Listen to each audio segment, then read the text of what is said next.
విద్య అన్నట్లు మన పెద్దలు చెప్పినారు ఒక అదే.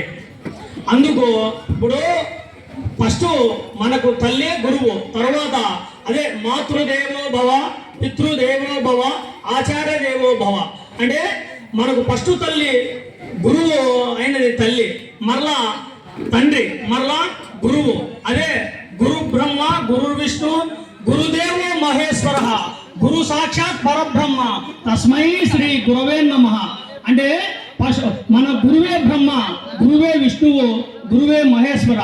అందుకు నేను అది రెండు విషయాలు చెప్పాలనుకుంటున్నాను. కానీ అదే అప్పుడు మన గురువులు చెప్పినది ఏమంటే, అప్పుడు మీరు చదువుకోండిరా, ఏమైనా మీ దగ్గర సంపద ఉంటే దొంగలు ఎత్తుకుపోతారు, కానీ చదువు మాత్రం ఎవరు దొంగలించారు అని చెప్పిండేది. అదే మన గురువులు చెప్పిండేది.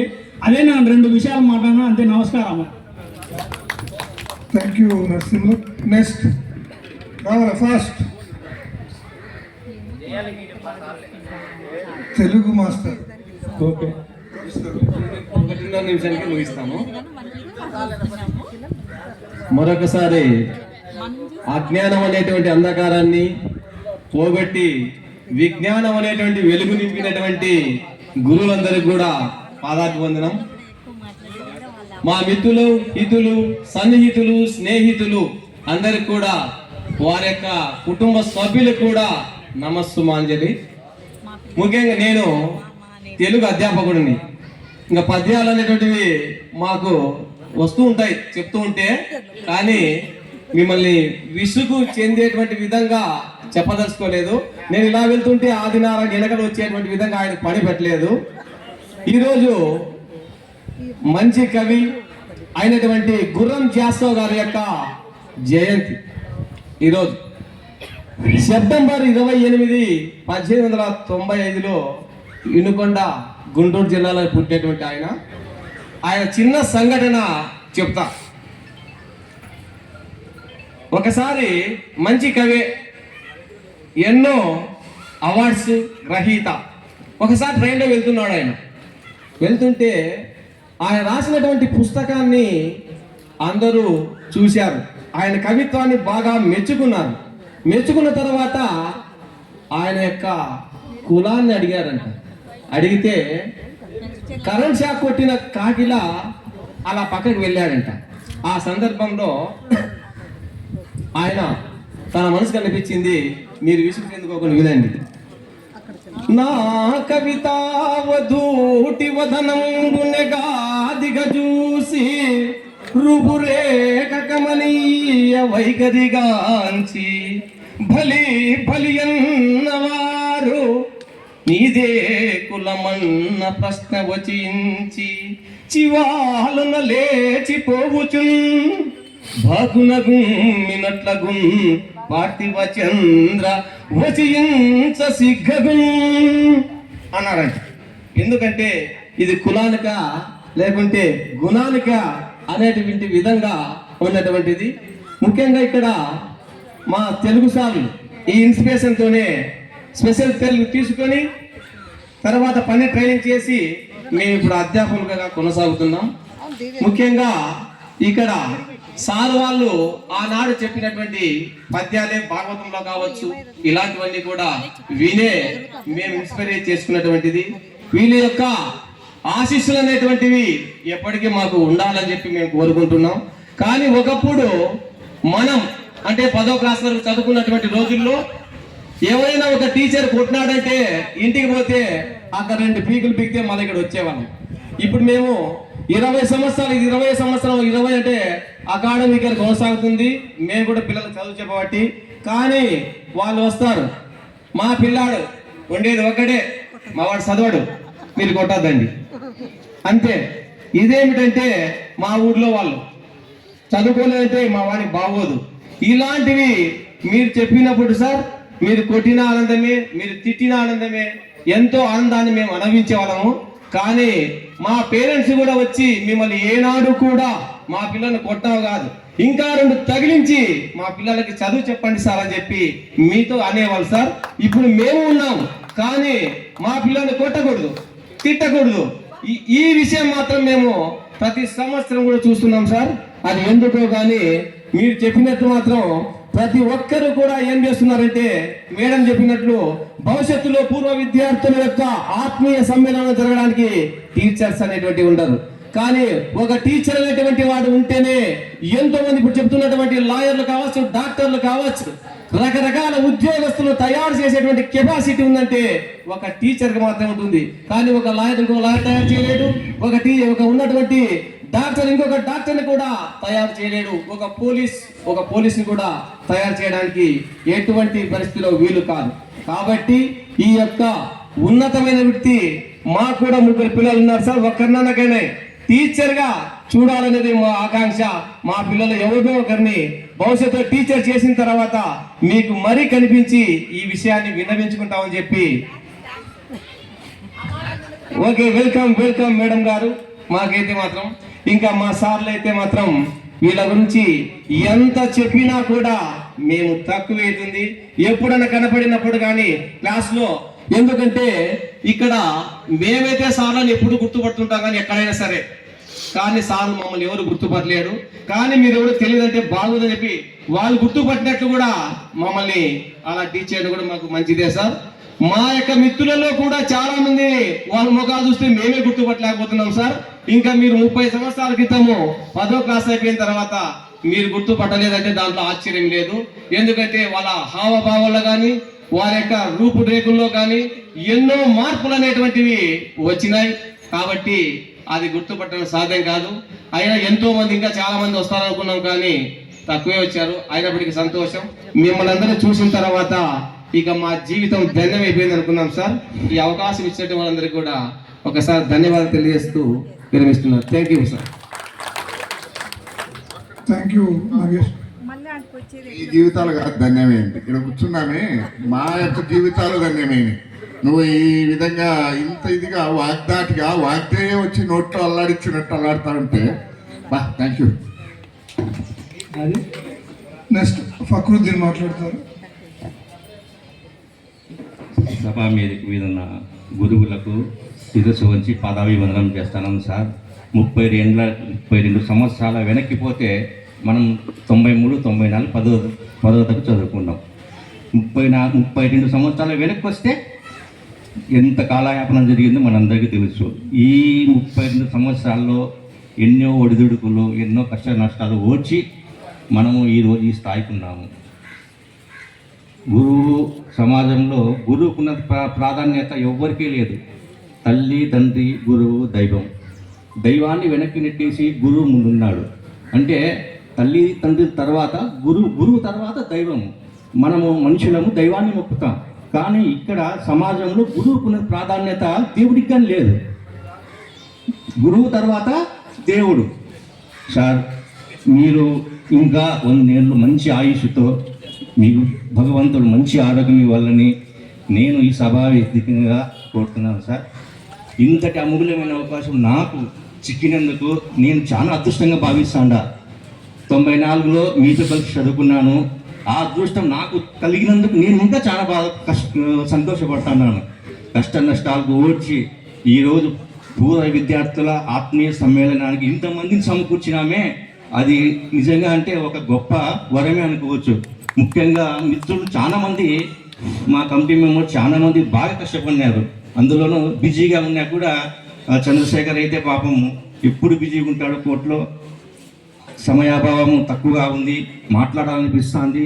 కానీ అన్నం టైం అయింది కాబట్టి 2 మాటలతో ముగిస్తున్నాను. ఇంతటి అమూల్యమైన అవకాశం మీరు నాకు కల్పించినందుకు మిమ్మల్ని అందరికీ ధన్యవాదాలు పేరు పేరుని తెలియజేసుకుంటున్నాను. Thank you sir. Thank you. Thank you. ఒక్క నిమిషము. శ్రీదేవి గారు వచ్చినారా? ఇందాక సార్ వాళ్ళు, మేడం వాళ్ళు మిమ్మల్ని పిలిచినారు. 2 మాటలు వచ్చి మీరు మాట్లాడవలసిన కూర్చో.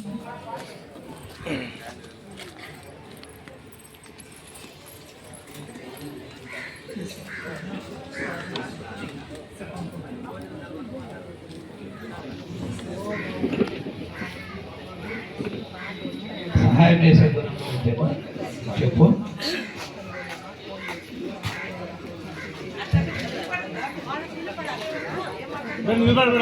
మైక్ తీసుకో మేడం.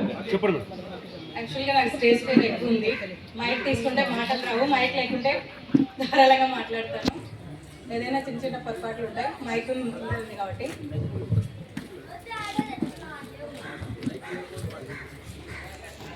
ఇంతకుముందు ఏం మాట్లాడిందో నాకు తెలియదు, కానీ నేను బయటికి వెళ్ళాను ఫోన్ వస్తే. ఇంతకుముందు మాట్లాడిన విషయాలు ఒక్కటి గుర్తు చేస్తాను. మీరు హాస్పిటల్లో పనిచేస్తూ ఒక బెస్ట్ ఫ్రెండ్ గ్రూప్ని క్రియేట్ చేసి ఆ గ్రూప్ ద్వారా ఏదో ఒక సమస్య మీద వాళ్ళకు సహాయం చేసే విషయంలో మీ దగ్గర లేకున్నా ఇతరుల ద్వారా అందుబాటు చేసుకొని వాళ్ళందరికీ కూడా సహాయం చేస్తున్నారని చెప్పి ఇక్కడ ఉన్న వాళ్ళందరూ మాట్లాడినారు. కాబట్టి మిమ్మల్ని ఒకసారి చూడాలా, మాట్లాడాలని చెప్పి అన్నారు. కాబట్టి మిమ్మల్ని నాకు ఈ అవకాశం ఇచ్చినందుకు నా గురువులందరికీ పాదాభివందనాలు. అలాగే నాతోటి స్నేహితురాళ్ళందరికీ కూడా నా నమస్సుమాంజలు. నాకు ఈ అవకాశం అంటే సర్వీస్ అనేది నేను చేయాలి అనేది ముఖ్యంగా ఒక గత 15 సంవత్సరాల కిందట నుంచే స్టార్ట్ చేశాను. నేను నా చిన్ననాటి స్నేహితులు అంటే 6th to 10th class, 10th నేను ఇక్కడ చదివాను, 6th to 9th class friends ఉన్నారు. అనంతపూర్ కస్తూర్బా స్కూల్లో నేను చదివాను నా 6th to 10th 9th class. అక్కడ ఫ్రెండ్స్ ఒకసారి మీట్ అయినప్పుడు ఒక ప్రోగ్రామ్ గురించి ఏదో డిస్కస్ చేస్తున్నట్లే సర్వీస్ గురించి కూడా డిస్కషన్ వచ్చింది. సో అప్పుడు నేను దీనికంతా ఒక కార్యకర్తగా నేను ముందుగా ఉండి ఈ సర్వీస్ గ్రూప్ నేను స్టార్ట్ చేశాను. ఈ సర్వీస్ గ్రూప్లో నా అంటే ఫ్రెండ్స్ అంతా కలిసి మేము స్టార్ట్ చేసుకున్నాం కాబట్టి దీనికి బెస్ట్ ఫ్రెండ్స్ సర్వీసెస్ గ్రూప్ అని ఒకటి స్టార్ట్ చేసుకున్నాము. తర్వాత నా ఫ్రెండ్స్ అందరూ ఒక్కొక్కరు బిజీ షెడ్యూల్స్ వలన ఒక్కొక్కరు దీంట్లోంచి తప్పుకుంటూ వచ్చారు, కానీ నేను మాత్రం మిగిలిపోయాను. నా సర్వీస్ గ్రూప్లో నేను చేసే ముఖ్యమైన కార్యక్రమాలు ఏమంటే పేద విద్యార్థులకు వాళ్ళ ఫీజెస్ కానీ, హెల్త్ పరంగా ఎవరైనా ఇష్యూస్ ఉంటే వాళ్ళకి ఆర్థికపరమైన ఇబ్బందులు ఉన్నప్పుడు వాళ్ళ హెల్త్ పర్పస్ సర్జరీస్ కానీ, మెడిసిన్ ఇవ్వడం కానీ, హార్ట్ పేషెంట్స్ కానీ, ఎలాంటి పేషెంట్స్కైనా, టీబీ పేషెంట్స్ వాళ్ళ ఆర్థిక పరిస్థితిని బట్టి వాళ్ళకి హెల్ప్ చేయడము, అలాగే ఫీజు కట్టలేని విద్యార్థులకు ఫీజులు కట్టించడము. ఇది నేను ఒక్కటే చేస్తున్నానని నేను చెప్పను, నా వెనకాల ఎంతోమంది ఉండి నన్ను ముందుకు నడిపిస్తున్నారు. ఈ సోషల్ సర్వీస్లో ఇది అది అని ఏమి ఉండదు. ప్రతి ఒక్కటి కష్టంలో ఉన్న ప్రతి ఒక్కరికి ఎవరికైనా సరే సేవాభావంతో ముందుకు వచ్చి చేయాలనేదే నా ఉద్దేశము. సో దీని ద్వారా నేను నా బెస్ట్ ఫ్రెండ్ సర్వీసెస్ గ్రూప్ ద్వారా ఎన్నో సేవా కార్యక్రమాలు ప్రతిరోజు చేస్తూ ఉంటా. చాలా ఎక్కువ శాతం నేను గ్రూప్లో పెట్టాను, చిన్నవి. ఏదైనా పెద్ద మొత్తం అవసరం ఉండి ఏదైనా ఎవరికైనా హెల్ప్ నీడ్ ఉంది అన్నప్పుడు నేను 10 మందికి ఈ విషయాన్ని తెలియజేయాలి. కాబట్టి బెస్ట్ ఫ్రెండ్స్ అంటే నేను ఫేస్బుక్స్ ఇలాంటివంటి ఏమి వాడను. ఓన్లీ నా సర్వీస్ గ్రూప్ ఒకటి ఉంది, దాంట్లో ఒకటి నా స్టేటస్లో ఒకటి పెడతాను. ఏదైనా పెద్ద మొత్తంలో నీడ్ ఉంది ఎవరికైనా అది కూడా అడిగిన ప్రతి ఒక్కరికి నేను హెల్ప్ చేయను. ఎందుకంటే వాళ్ళ నీడ్ ఉందా లేదా అనేది 1కి 10 సార్లు చెక్ చేసుకుంటాను వాళ్ళని. ఇది నిజంగా వాళ్ళకి జెన్యున్గా ఏదైతే నేను అడిగిన వెంటనే స్పందించి నాకు హెల్ప్ చేస్తున్న ప్రతి ఒక్కరికి ఆ నమ్మకాన్ని మిగిలించాలనే ఒక ఉద్దేశంతో జెన్యున్ ఇది కరెక్టా కాదా అనేది 1కి 10 సార్లు చెక్ చేసుకొని ఆ తర్వాత వారికి నేను హెల్ప్ చేయడంలో జరుగుతుంది. ఇలా ఇప్పటికీ కొన్ని వేల కార్యక్రమాలు నేను చేశాను గత 15 సంవత్సరాల నుంచి. ఎంతోమంది ఈ సేవా కార్యక్రమంలో నాకు వెనకాల తోడ్పాటుగా ఉండి హెల్ప్ చేసిన వాళ్ళందరికీ కూడా ఈ సభాపూర్వకంగా నేను కృతజ్ఞతలు తెలియజేస్తున్నాను. రీసెంట్గా కూడా నేను ఒక 3-4 డేస్ బ్యాక్ ఒక పోస్ట్ చేశాను. ఒక 15 సంవత్సరాల వయసులో ఒక అబ్బాయికి హెల్త్ ఇష్యూస్ వచ్చి ఇప్పుడు 19 ఇయర్స్ అబ్బాయి బెడ్ రిడన్ అయ్యాడు. వాళ్ళు సనప గ్రామంలో ఉంటారు. ఆ అబ్బాయి వాళ్ళ మదర్ నాకు 10 డేస్ 15 డేస్ నుంచి కాల్ చేస్తూ ఉంది. మా పరిస్థితి చాలా భయంకరంగా ఉంది, బాబుకు ట్రీట్మెంట్ ఇప్పించలేక గత 3 నెలల నుంచి ఇంట్లోనే ఉంటున్నాము, ఏదైనా హెల్ప్ చేయండి అని గత 15 రోజుల నుంచి అడుగుతుంది. అది జెన్యూనా కాదా అనేది నాకు చేసుకోవడానికి కొంచెం టైం పట్టింది. తర్వాత జెన్యూన్ అని తెలిసిన తర్వాత నేను మన స్కూల్ గ్రూప్లో కూడా పెట్టాను మేడం ఒక 1 వీక్ బ్యాక్. సో దీంట్లో కూడా కొంతమంది బ్రదర్స్ నాకు హెల్ప్ చేశారు, వాళ్ళకి తోచినంత సహాయాన్ని అందించారు. సో నేను ఒక 1 డేలోనే 23,800 రూపాయలు కలెక్ట్ చేసి ఆ అబ్బాయి వాళ్ళ ఫ్యామిలీకి ఇవ్వడం జరిగింది. ఇది ఒక్కటే కాదు మేడం, ఇలాంటి హెల్త్ ఇష్యూస్ మేడం. ఆ అబ్బాయి హార్ట్ డిసీజెస్ ఉంది, కిడ్నీ డిసీజెస్ టోటల్ అనమాట. అదొక రేర్ డిసీజ్, టిఎఫ్ఏ అంటారు. Total already bed Radeon madam. ఆ అబ్బాయి ఒక్కడే అబ్బాయి. ఇద్దరు తల్లిదండ్రులు కూలి పని చేసుకుంటారు. సో ఈరోజు అబ్బాయి బెంగళూరు వెళ్ళారు. మనం ఇచ్చిన అమౌంట్ వల్ల బెంగళూరుకి వెళ్ళి ప్రజెంట్ ట్రీట్మెంట్ తీసుకుంటూ ఉన్నారు. మనం ఇచ్చే అమౌంట్తో అబ్బాయి బాగుపడతాడు అని కాదు మేడం, అట్లీస్ట్ కొంచెం స్వాంతన అంటే హెల్త్ పరంగా కొద్దిగా రిలీఫ్ అవుతుంది ఆ అబ్బాయికి ట్రీట్మెంట్ అంది అనేది నా ఉద్దేశం. మా హాస్పిటల్లో డైలీ ఫుడ్ డొనేషన్స్ ఉంటాయి. ఫుడ్ డొనేషన్స్ ప్రతిరోజు చేస్తాం మేడం అక్కడ హాస్పిటల్స్లో.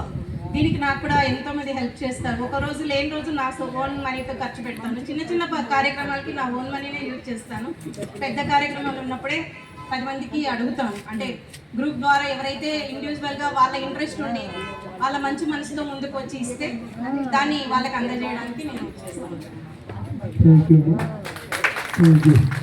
థ్యాంక్ యూ సిస్టర్, చాలా మంచి సర్వీస్ ఇస్తున్నారు.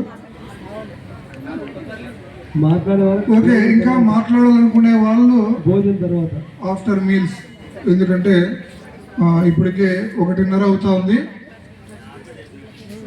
రైట్, మరి ఎవరు అన్యదా భావించద్దండి. ఈరోజు ఈ కార్యక్రమం జరుగుతుంది అంటే మనమందరం కారణము. ఇందులో ముఖ్యంగా కమిటీ మెంబర్స్ కూడా చాలా కీలకమైనటువంటి పాత్ర వహించినారు. సో వారి గురించి కూడా ఒక 2 మాటలు మాట్లాడాలని చెప్పేసి నేను అనుకుంటున్నాను. ఒక 2 మినిట్స్లో ముగిస్తాము. రైట్, ముందుగా చంద్రశేఖర్ మరి ఎస్పీఎల్గా పనిచేస్తుండేవాడు గతంలో మన స్కూల్లో. ప్రజెంట్ కోర్టులో, డిస్ట్రిక్ట్ కోర్టులో జడ్జి గారి దగ్గర వర్క్ చేస్తున్నారు. మరి వారికి ఎంతో పని ఉన్నా కూడా, ఎందుకంటే పనులు అందరికీ ఉంటాయి, అవన్నీ పక్కకు పెట్టి సెలవులు ఇవ్వకోకుండా కూడా ముందుకు వచ్చి ఈ కార్యక్రమాన్ని విజయవంతం చేయడానికి చాలా చొరవ తీసుకున్నారు. ఒకసారి చంద్రశేఖర్కి వారి కుటుంబానికి ప్రత్యేకమైనటువంటి ధన్యవాదాలు మనం గట్టిగా చప్పట్ల ద్వారా తెలియజేయాల. తర్వాత ఫక్రుద్దీన్ మరి సినిమాలోనే ఉంటున్నాడు. ఒక చిన్న కాంట్రాక్టర్గా పనిచేస్తూ అనంతపురంలో పనులు కంప్లీట్ చేసుకుని తిరిగి సినిమాలకు వస్తున్నాడు. ఆయన బిజీగా ఉన్నా కూడా కార్యక్రమంలో భాగస్తుడై ముందుకు నడిపించాలని చెప్పేసి తను కూడా మంచి ఆలోచనతో ముందుకు వస్తున్నారు. వారికి కూడా మనందరి తరఫున గట్టిగా చప్పట్ల ద్వారా ధన్యవాదాలు చెబుతాం. సౌండ్ తక్కువ వస్తూ ఉంది, భోజనం ఆకలి అయితే ఉందని అర్థమవుతుంది. మరి నరసింహులు పెద్దమట్లకు ఉంది, వ్యవసాయం చేస్తూ తన కార్యక్రమాలు చేస్తూ పిల్లలను చదివిస్తూ బిజీగా ఉన్నా కూడా నేనుంటాను ముందుకు అని వచ్చి ఈ కార్యక్రమంలో నడిపించడానికి ముందుకు రావడం జరిగింది. తనకు కూడా ఒకసారి మనం గట్టిగా చప్పట్ల ద్వారా ధన్యవాదాలు తెలుపుదాం. మరి అదేవిధంగా రాజగోపాల్ పెద్దమట్లపంది గ్రామం, తను కూడా గవర్నమెంట్ ఎంప్లాయీగా పనిచేస్తున్నాడు. మరి బిజీగా ఉన్నా కూడా ఆ గ్రామం తరపున ముందుకు వస్తూ కార్యక్రమంలో చురుగ్గా పాల్గొని కార్యక్రమాన్ని విజయవంతం చేయడం జరిగింది. ఆయనకు కూడా ఆయన కుటుంబానికి మనం ప్రత్యేక ధన్యవాదాలు తెలుపుదాం. క్లాప్స్ కొట్టాలా. తర్వాత శ్రీదేవి, ఇందాక ఆల్రెడీ మాట్లాడినాము, చాలా సందర్భాల్లో ఆమెకు ధన్యవాదాలు చెప్పడం జరిగింది. తను ఎంత బిజీగా ఉన్నా ఎమర్జెన్సీ సర్వీస్లో పనిచేస్తున్నారు. హాస్పిటల్ అంటేనే ఎమర్జెన్సీ, ఆయన ముందుకు రావడం జరిగింది. వారి కుటుంబాలకు కూడా ధన్యవాదాలు. మరి హరిణి, మరి తను ఆర్టీసీలో పనిచేస్తూ బిజీగా ఉన్నా కూడా సోషల్ మీడియాలో వాట్సాప్ గ్రూప్లో యాక్టివ్గా పార్టిసిపేట్ అవుతూ మిగిలిన వారందరినీ కూడా యాక్టివ్ చేస్తూ ఈ కార్యక్రమాల్లో పాల్గొనడం జరిగింది. మరి వారి కుటుంబానికి వారికి ధన్యవాదాలు చెప్పాలి మనం. క్లాప్స్ ఏం రావడం లే. తర్వాత నరసింహారెడ్డి పైనే ఉన్నాడు, మోడరేటర్గా పనిచేస్తున్నాడు. టైం ఎక్కువైతే వెంటనే స్టాప్ అంటున్నాడు. మరి తను కూడా చాలా బిజీ. వికలాంగుల హక్కుల కోసం జిల్లా స్థాయిలో పనిచేస్తున్నాడు. ఏ వికలాంగులకి ఇబ్బందులు కలిగినా, వారి హక్కులకి భంగం కలిగినా వెంటనే ప్రత్యక్షమవుతున్నాడు. అవన్నీ చూస్తూ ఈ కార్యక్రమంలో భాగస్వాముడైనాడు. మరి ఆయనకు కూడా మనం గట్టిగా చప్పట్ల ద్వారా ధన్యవాదాలు చెప్పాలా. మరి ఓబిఎస్ ఇందాక మాట్లాడినాడు, తెలుగు పండిట్, ఆయన కూడా ఎక్కడో కళ్యాణదుర్గం దగ్గర మాకుడికి గ్రామంలో పనిచేస్తూ ఈ కార్యక్రమంలో భాగస్వాముడై ముందుకు నడిపించడం జరిగింది. వారికి కూడా మనము కృతజ్ఞతలు తెలియజేయాలా.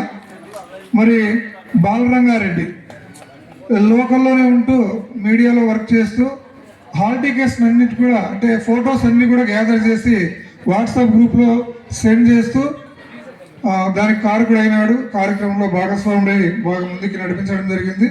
ఆయనకు కూడా మనం ప్రత్యేకమైనటువంటి ధన్యవాదాలు తెలియజేద్దాం. సో ఇప్పుడు మనము మరీ ముఖ్యమైనది సన్మాన కార్యక్రమము. మరి ఈ సన్మాన కార్యక్రమానికి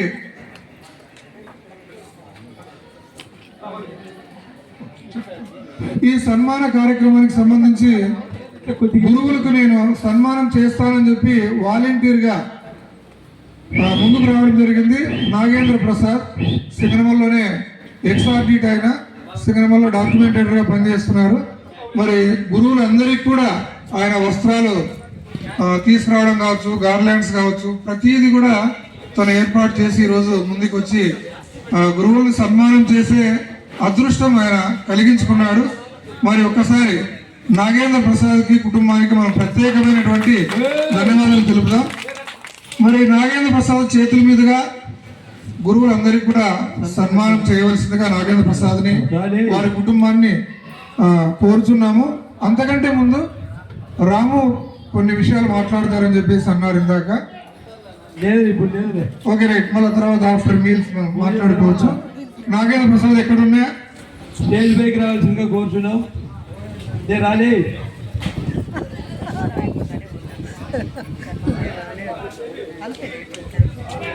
తర్వాత మీల్స్ తర్వాత ఇప్పుడే వీరనాథ్ సుజాత గారు, శాంతి గారు, పేర్లు నాకు గుర్తుకు రావడం లేదు, స్వాతి గారు, అందరూ కూడా ప్లీజ్, సావిత్రి గారు రావాలా, మహిళలు పైకి రావాలా తొందరగా. నాగేంద్ర ప్రసాద్ ప్లీజ్ రండి తొందరగా. మీరు ప్రతి గురువు సన్మానంలో మీరు పాలు పంచుకోవాలా. నాగేంద్ర ప్రసాద్ మనం ఏమైనా క్లాప్స్ కొడితే బాగుంటుందా? సన్మాన కార్యక్రమంలో చాలా ఇంపార్టెంట్ ఇది. ఒక్కసారి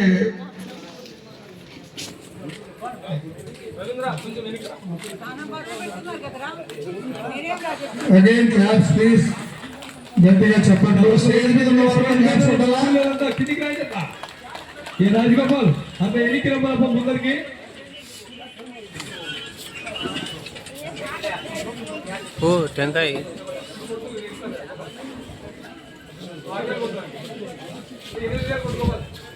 రైట్, నెక్స్ట్ వచ్చేసి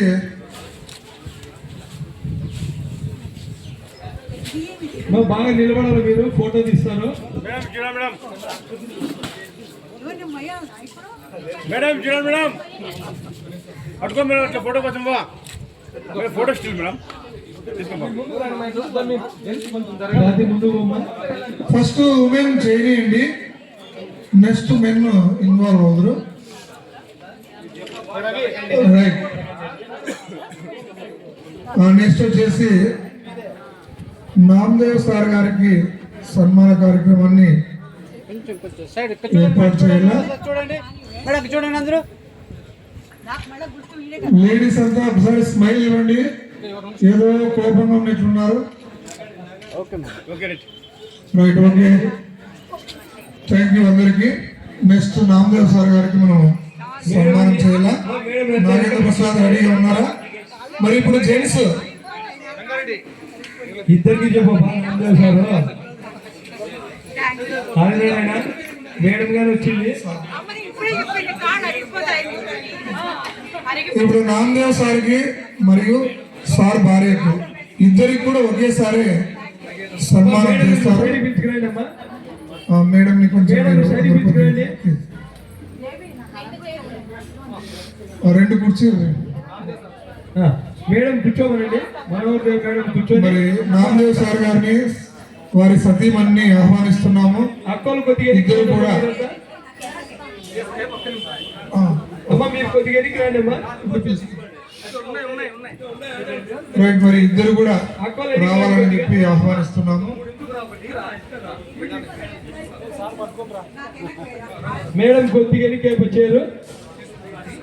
అక్కలు కొద్దిగా సైడ్ రండి. రైట్, ఇక్కడ ఉన్న పురుషులందరూ కూడా సన్మాన కార్యక్రమంలో పాల్గొనాలి. ముందు పోయి సన్మానం చేయాలి.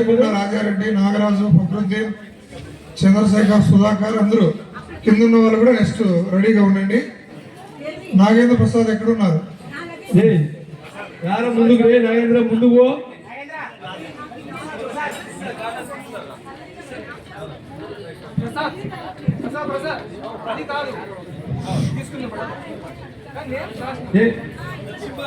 మరి కింద ఉన్నటువంటి ఫ్యామిలీ లేడీస్ కూడా నెక్స్ట్ సన్మాన కార్యక్రమంలో పాల్గొనాలి.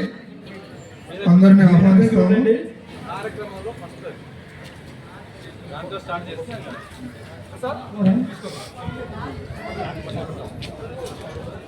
బ్యాగ్లో పెట్టాను తీసాను.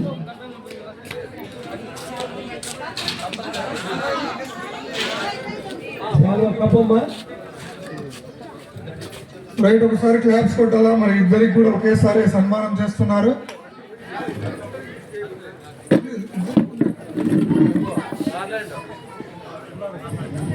ఇద్దరైతే కూడా ఓకే, ఇప్పుడు నామదేవ్ సార్ గారికి సన్మానం జరుగుతున్నది. బాధలు ఉన్నాయని తీసుకోండి. నరసింహులు ఆశీస్సులు తీసుకుంటున్నారు సార్తో. ఓకే. నాగేంద్ర ప్రసాద్. సార్ భగవంతుడు ఉన్నాడనే విషయం తెలుసాలంటే గురువునే సార్ ఆ విషయం మాకు చెప్పింది. రైట్, ఒకసారి క్లాప్స్ కొట్టండి. కింద ఉన్న వాళ్ళు, పైన ఉన్న వాళ్ళు. Okay, right, next.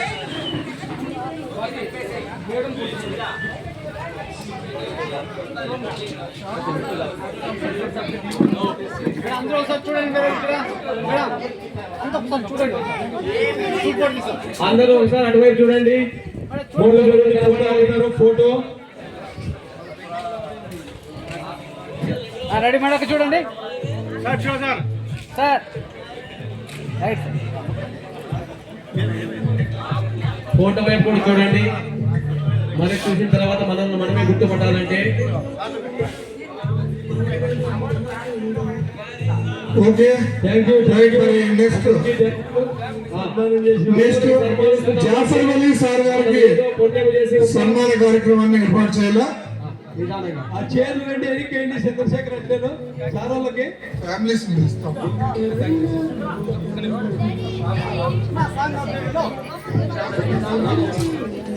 అదే సార్ వాళ్ళకి ఆ కుర్చీలు అంటే ఎన్నికేమను. కొంచెం మీరు సర్దుకుంటే అక్కడున్న ఫ్యామిలీ లేడీస్ మీరు సన్మానం కార్యక్రమంలో పాల్గొనాలని చెప్పి కోరుతున్నాము.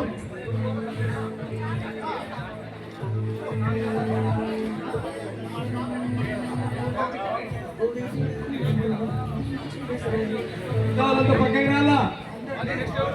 Side Jafar Ali sir. కొద్దిగా సైడ్, కొద్దిగా సౌండ్. లేడీస్ సైడ్ రండి. మీరు వాళ్ళు ఎవరు రావడం లేదు. ప్లీజ్.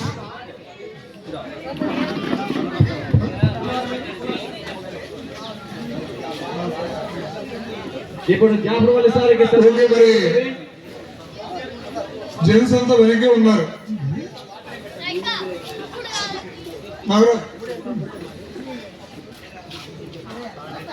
మరి వెనక ఉన్నటువంటి జెంట్స్ రావచ్చు కదా. సన్మానంలో భాగంగా శాలువా కప్పుతున్నారు సార్కి. ప్లీజ్ ప్రతి ఒక్కరూ పాల్గొనాలని చెప్పేసి కోరుచున్నాము. చాలా పవిత్రమైనటువంటి కార్యక్రమం ఇది. కార్యక్రమంలో భాగంగా పూలహారము సారుకి.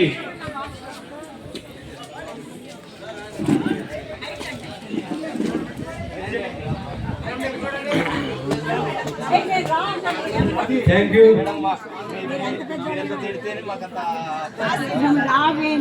వాళ్ళు కూడా మేము చిన్నపిల్లలని ఫీల్ అవుతారులే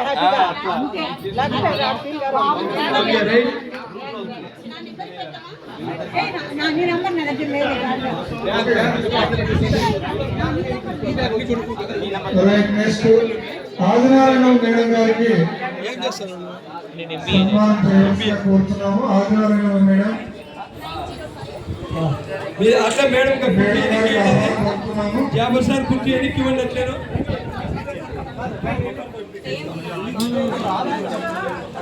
సో ఆదినారాయణ మేడం గారికి ఆహ్వానం పలుకుతున్నాం. కొంత సర్దుబాటు చేసుకోవాలా, గమనించాలి.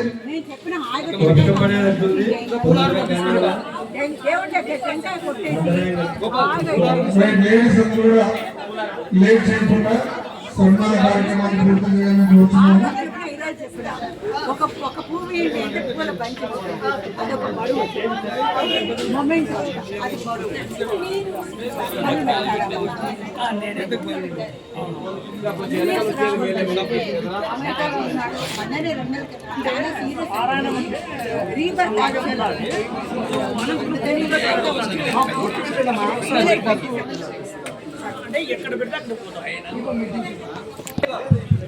ఫోటో తీయడప్పుడు తొందరగా okay okay madam okay right మరి నెక్స్ట్ పెద్దయ్య సార్ గారిని ఆహ్వానిస్తున్నాము. మేడం అయితే తీసుకురమ్మది పెద్దయ్య సార్ హరిణి అవి తీసుకో మేడం అట్లే రైట్. జెంట్స్ అందరూ రెడీగా ఉండాలా? మేడం బ్యాగ్ లో పెట్టండి తెలుగు పండిట్ గారికి, తెలుగు పండిట్స్ నిదానంగా ఓకే సార్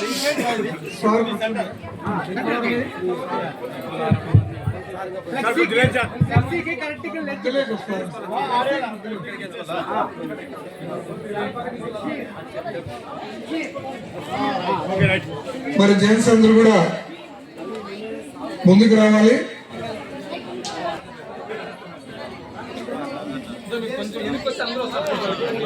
మన సాంప్రదాయం కదా.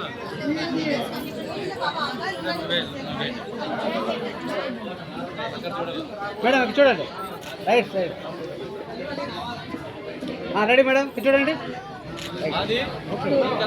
మాట్లాడు. రైట్, అందరూ కూడా క్లాప్స్ కొట్టాలి, గట్టిగా క్లాప్స్. కొట్టాడు అబ్బా గట్టిగా.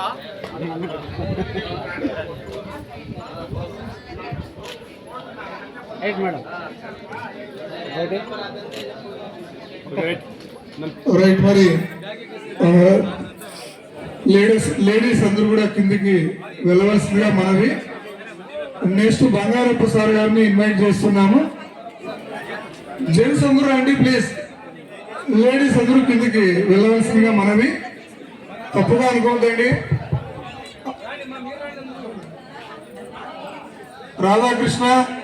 రాధాకృష్ణ, ఫక్రుద్దీన్, రాజగోపాల్,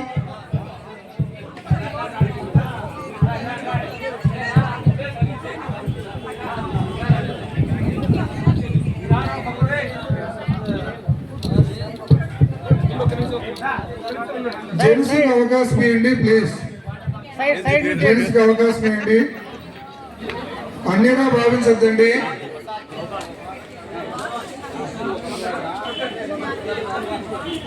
అన్యగా భావించద్దండి, జెంట్స్ ని మాత్రమే అన్నామని. వస్తాం వస్తారులే. Right ready. క్లాప్స్ ఏమైనా కొడతారని చూడండి అబ్బా, మంచి కార్యక్రమంలో మనం క్లాప్స్ కొట్టుకుంటే క్లాస్ కొట్టడానికి శక్తి లేదేమో. హలో రైట్ సైడ్ చూడండి బాబు, పక్క సైడ్ ఉందో సైడ్ ఉంది అట్లా రైట్. పట్టుకుంటా పట్టుకో. Okay sir. రైట్. మరి ఆదినారాయణ సార్ గారిని ఇన్వైట్ చేస్తున్నాము. Young and dynamic. Young and dynamic అంటే సౌండ్ రాలేదు చూడండి.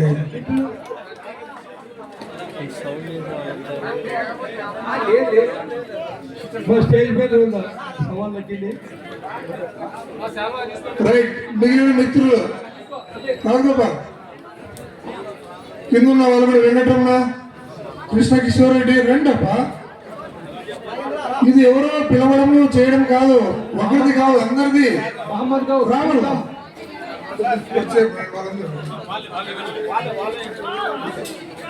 ఫాస్ట్ చూడండి. ఇంతమందికి రావాలని ఉంది కానీ మనసులో పైకి రావడం లేదు. మేము సైడ్ వచ్చేస్తాము, ఇంకంతా మీదే. Very good. Please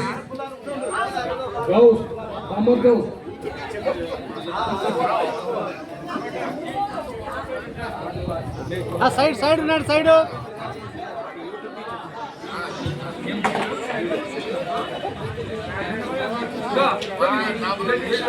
right. Young and dynamic అనేదానికి గుర్తుగా ఇంతమంది సన్మానం జరుగుతున్నటువంటి ఆదిసారిగా ఉండాలని, ఏంటంటే డైనమిక్ అంటేనే ఎక్కడ ఉన్నటువంటి అందరూ కూడా వచ్చి సార్ మీద పడి మరి సన్మానాన్ని చేయడానికి ఇంత ఆసక్తి చూపుతున్నారంటే మేము అది మాత్రం ఎంత అదృష్టంగా భావిస్తున్నాం. అలా అనుకోకండి సార్, మీ మీద ఉన్నటువంటి అభిమానం చేత, ఆప్యాయ చేత మా చేత అలా చేయిస్తా ఉంది సార్, అంతే. మీరు ఎప్పుడు కూడా ఇంకా 20 ఏళ్ళ తర్వాత కూడా ఇలానే ఉండాలని చెప్పి. Okay sir, right sir. Sir ఎట్లా కూర్చోబెడదామా లేదమ్మా?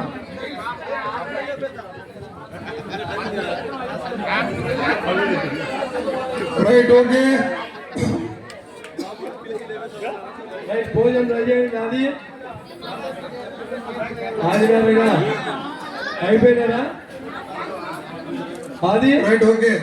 అయిపోయింది. ఇప్పుడు భోజన కార్యక్రమము భోజనాన్ని పంపింపందరినీ అయిపోయింది కదా. గురువులందరికీ కూడా ప్రత్యేకంగా ఏర్పాటు చేయవలసిందిగా కోరుచున్నాము. రండి అమ్మా భోజనానికి. సునీత భోజనానికి రమ్మనమ్మా మేడం, ఇంకా లేండి మీరు.